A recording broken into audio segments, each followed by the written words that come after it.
3 गुप्ता और 8 मद, कितने हो गए? हो गए 25।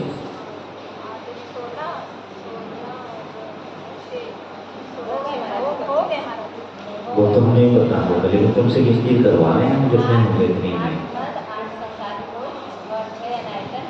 ये कितने हैं? 25 दोष हैं। और 8 गुण कौन से हैं?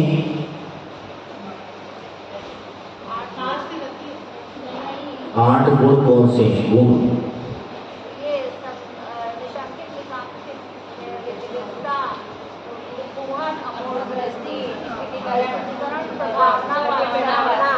बहुत सही, ये 8 गुण हैं।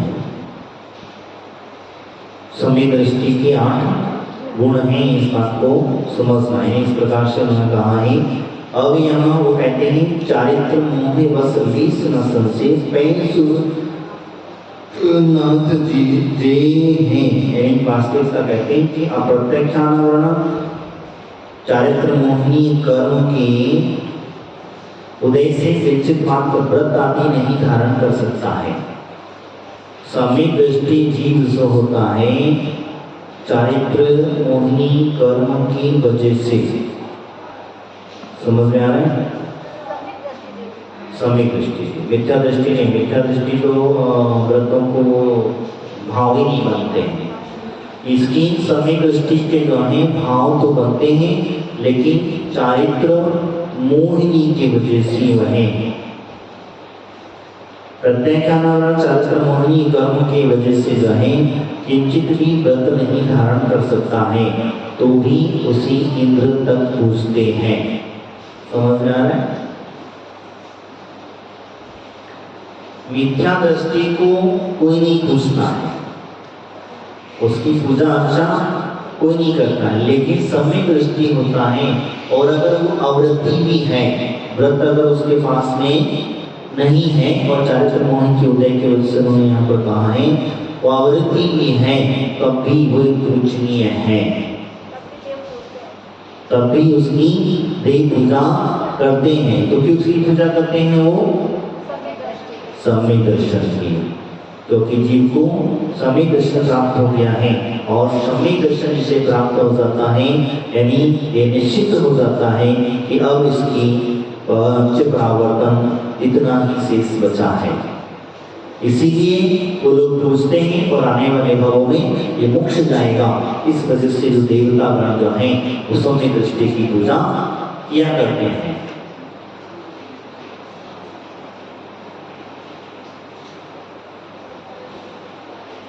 यद्यपि वह गृहस्थ है, फिर भी वह ग्रह कुटुंब आदि में आसक्त नहीं है। जैसे कमल के अंदर में जल में रहते हुए भी भिन्न रहता है, जल के अंदर में कमल जैसे भिन्न रहता है, वैसे ही वह भिन्न रहा करता है।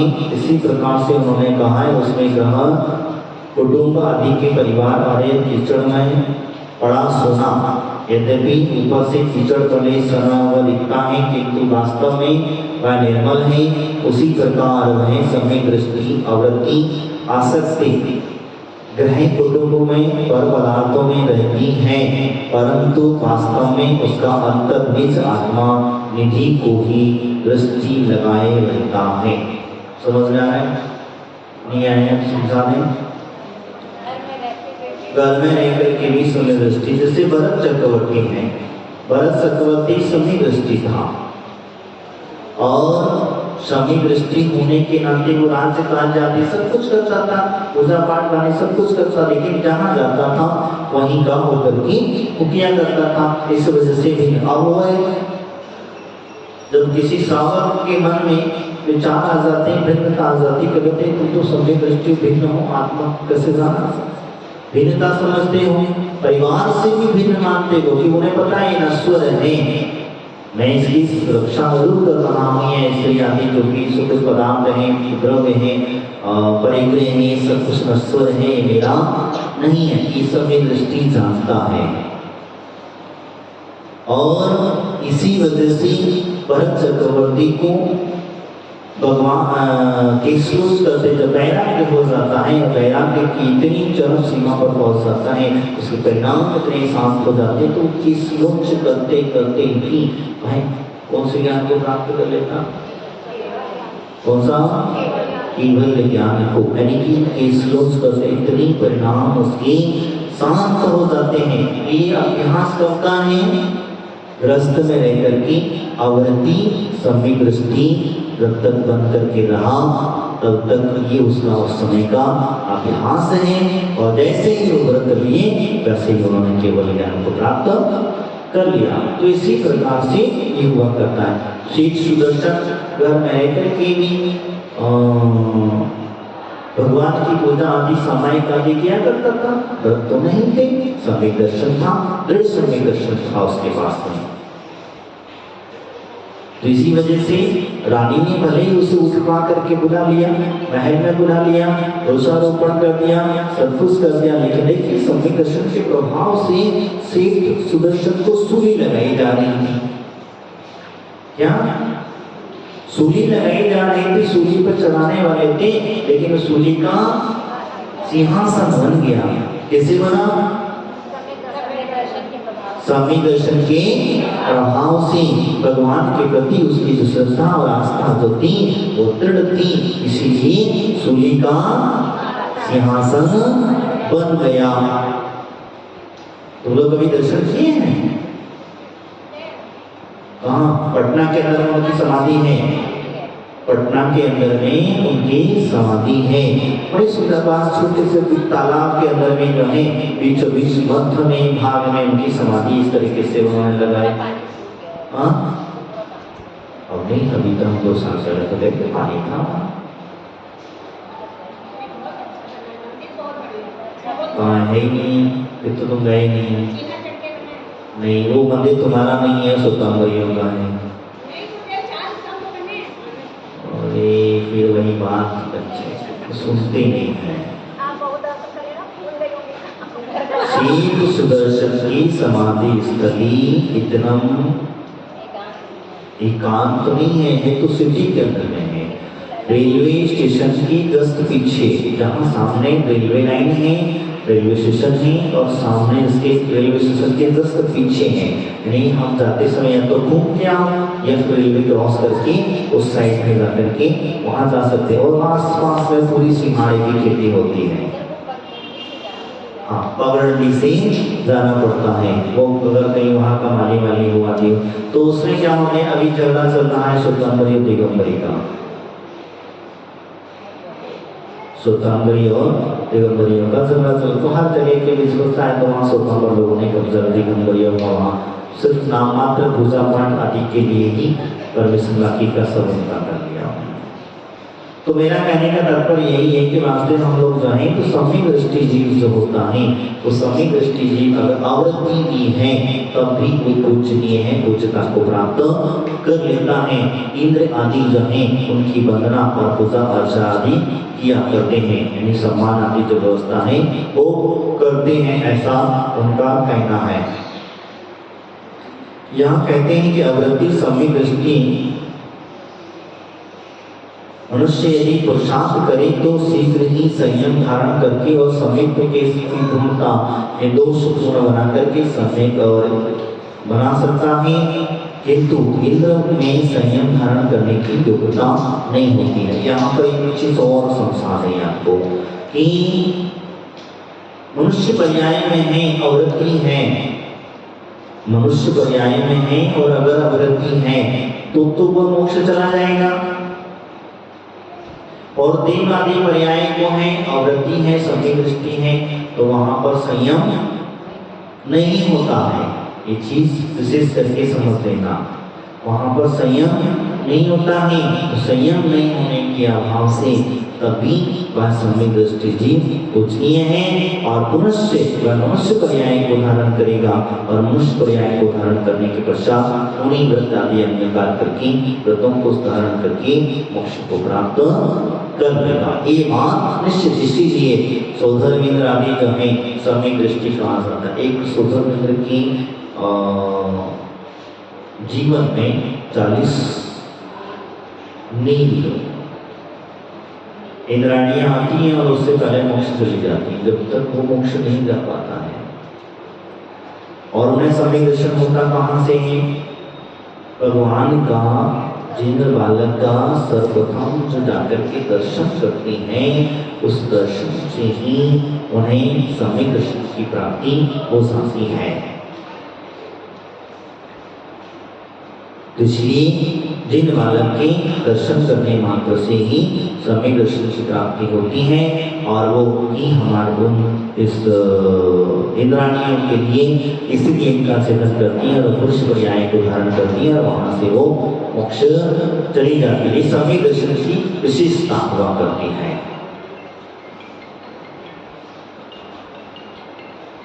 तो ये व्यवस्था यहाँ पर उन्होंने बताई, समझ में आए ना? व्यवस्था समझ में आ गई। आगे अभी हम यहाँ पर पीछे रिविजन के लिए चलते हैं। कहाँ गए?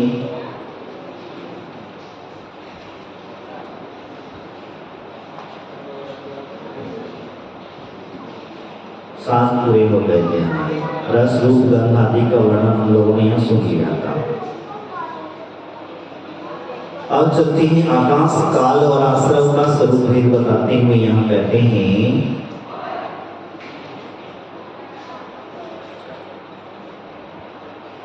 अजीब का चौथा भेद।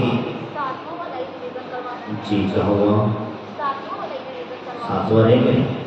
चलो सातवें चालू कर रहे हैं, तुम्हारे पीछा पूरी कर रहे हैं। अजीब की व्यवस्था पुद्गल धर्म अधर्म आकाश का लक्षण यहाँ पर कहेंगे। अजीब वह है, अजीब किसे कहते हैं? जिसमें जानने और देखने की शक्ति नहीं होती है। इसके अंदर पुद्गल किसको कहते हैं?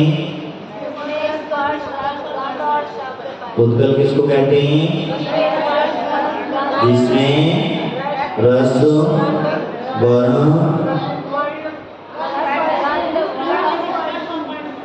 का हुआ, जिसमें स्पर्श नहीं लगाया जाएगा। इसमें रूप रस गंध स्पर्श और पुद्गल के प्रश्न। ठीक है, चलिए इस पाया जाता है। वर्ण में क्या लगाएंगे? काला श्वेत नीला अधिक पीला और हाँ। रस में कौन सा लगाएंगे? कसैला। गंध सुगंध और दुर्गंध। और इसके बाद में स्पर्श के 8वें गरम ठंडा हल्का भारी कोमल कठोर रूखा और चिकना। ये कितने भेद हैं? 8। याद रखना है, कभी कभी अभी भूल जाते हैं हम लोग। इस प्रकार से अभी धर्म द्रव्य की व्यवस्था। धर्म द्रव्य कैसा है? धर्म द्रव्य कैसा है? उसमें ना देखिए, पुस्तक लिखोगे तो फिर तो भटक जाओगे। धर्म द्रव्य कैसा है? नहीं, हम तो पूछ रहे हैं। अमूर्तिक है। कैसा है? धर्म द्रव्य कैसा है? अमूर्तिक है। धर्म द्रव्य का कार्य क्या है? धर्म द्रव्य का कार्य चलने में सहायक होता है। अधर्म द्रव्य कैसा है? अधर्म द्रव्य कैसा है? अमूर्तिक है। वो भी अमूर्तिक है। अधर्म द्रव्य का कार्य जीव को रोकने में सहायक हुआ करता है। इसके पश्चात कौन सा द्रव्य बचा? आकाश। आकाश द्रव्य की व्यवस्था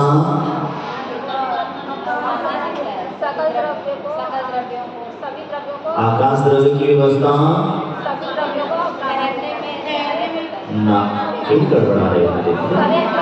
आकाश द्रव्य का कार्य है सभी द्रव्यों को अवधाना देता है। इसके दो भेद हो जाते हैं, लोकाकाश और अलोकाकाश। अलोकाकाश के अंदर में क्या है?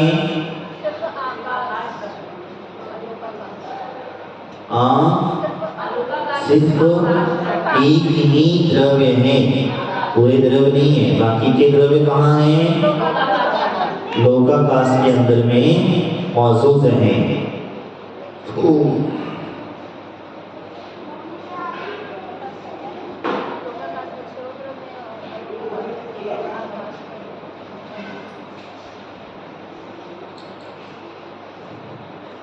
धर्म अधर्म द्रव्य जो है लोक के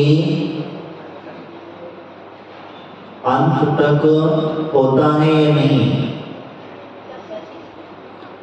धर्म द्रव्य अधर्म द्रव्य जो है लोक के अंत तक होता है या नहीं? हाँ, तो फिर सिद्ध भगवान का फिर गमनागमन क्यों रुका? क्योंकि रुकने में सहाय तो चलने में और ठहरने की व्यवस्था जो बनी। हाँ, तो वही तो कह रहे हैं। तो वहां पर जब है तो फिर भगवान वहां जो सिद्ध आत्माएं हैं वो भी सिद्ध आत्माओं का गमनागमन क्यों रुका?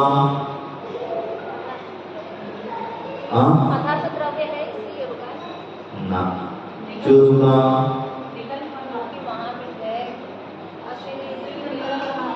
अरे सीधा सीधा आंसर है। द्रव्यों के अंदर में जो भरा हुआ धर्म अधर्म द्रव्य तो व्यवस्था हर जगह भरा है। लोक के अंदर में ऐसी कोई सा जगह नहीं है जहाँ धर्म अधर्म आकाश काल, समझ में आ रहा है मेरा?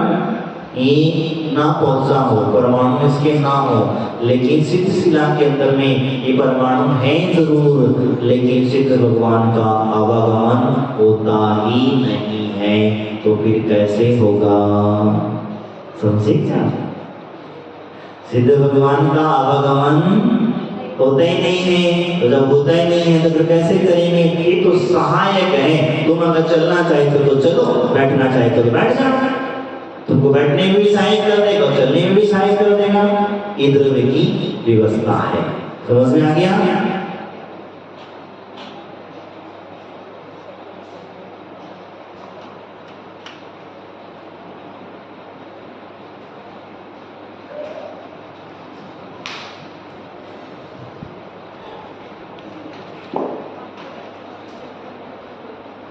चौथी जीव यानी कि अजीव द्रव्य की अजीव के चौथा वेद कौन सा है? आकाश द्रव्य की व्यवस्था चलेगी यहाँ पर। ठीक है। आकाश काल और आश्रम का स्वरूप यहाँ पर कहेंगे। आकाश द्रव्य के अंदर में 6 के 6 द्रव्य समाहित हो जाते हैं। उसके अंदर में आवाहन देने की शक्ति है। इसीलिए इस प्रकाश समाज, इसके 2 प्रकाश हम समझ चुके हैं, लोकाकाश और अलोकाकाश है कि यहाँ पर कहा स्थान देने के लिए जीव भूतगल धर्म अधर्म आकाश काल ये 6 द्रव्यों को, और अलोकाकाश में केवल सिर्फ आकाश को ही द्रव्य देने की। अब आगे कहा है अजीव के 5वां भेद काल द्रव्य है अर्थात समय है और सभी द्रव्यों को परिवर्तन के सहायक होता है। इसे काल द्रव्य कहते हैं। काल द्रव्य किसको कहते हैं? परिवर्तित होता है और बाकी के द्रव्यों को भी परिवर्तित करता है। हाँ, काल द्रव्य का कार्य है। अब काल द्रव्य के 2 भेद हो जाएंगे, एक व्यवहार और निश्चय। निश्चय यानी कि परिवर्तनशील है तथा अन्य सब द्रव्यों को परिवर्तन कराने में कुमार की चक्की के समान सहायक यानी कार्य करता है। और व्यवहार काल क्या है? हाँ, घड़ी घंटा रात्रि दिवस आदि का जो भेद है ये सारा का सारा क्या है? व्यवहार काल है।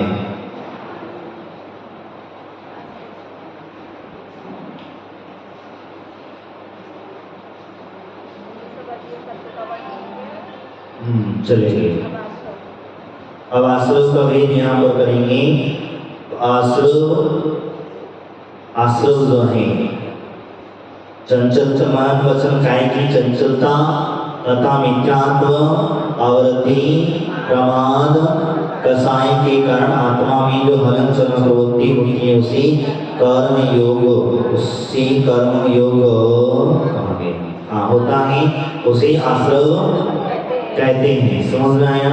ये आश्रव की व्यवस्था होता है, ऐसे कामों कहते हैं। कर्मों का आश्रव उसी प्रकार से होता है जैसे नदी में छिद्र, नाव में छिद्र होने से पानी भर जाता है, उस प्रकार तीसरा वेद उन्होंने कहा। आश्रव के कितने वेद बताएं? 57 वेद हैं। अभी याद कर लेना ही, कभी भी हमें काम आते हैं। 5 मिथ्यात्व। 5 मिथ्यात्व कौन से? विपरीत, एकांत, विनय, संशय, अज्ञान। ये कितने होंगे? 5। अब सबसे हम आवृत्ति 12। आवृत्ति कितने हैं? 12 आवृत्तियों के अंदर में क्या कहते हैं? पापों की प्रवृत्ति। अब क्या है? 12 आवृत्ति हम लिखाए थे, देखो याद करो।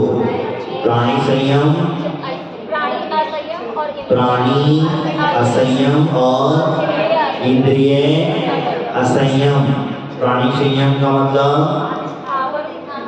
5 स्थावर, 1 त्रस्त। ये प्राणी असंयम है, इनके इसके प्रति जीव जो है आश्रव जो है उन्होंने, तो वह है संयम नहीं पालता है, इनको जीवों का घात करते रहता है। दूसरा कौन सा है? इंद्रिय संयम। इंद्रिय संयम के अंदर में 5 इंद्रिय और 1 मन। 5 इंद्रियों पर कंट्रोल नहीं करता। दिन प्रतिदिन हमारा आश्रव चल रहा है, ध्यान रखो। क्या चल रहा है? आश्रव चल रहा है। आवृत्ति की व्यवस्था यहाँ पर बता करके चल रही है। आश्रव हम जो कर रहे हैं, ये आश्रव पे चल रहा है। कौन सा? आवृत्ति वाला। हाँ, 5 इंद्रियों को बस में नहीं करता, मन को बस में नहीं करता। वो व्यक्ति कौन होता है? आवृत्ति और वृत्ति ने बस में करता है। हाँ, दोनों चीज समझ में आ गई। 12 आवृत्ति हो गए। इसके पश्चात में 25 कसाय, जो आत्मा को दुख दे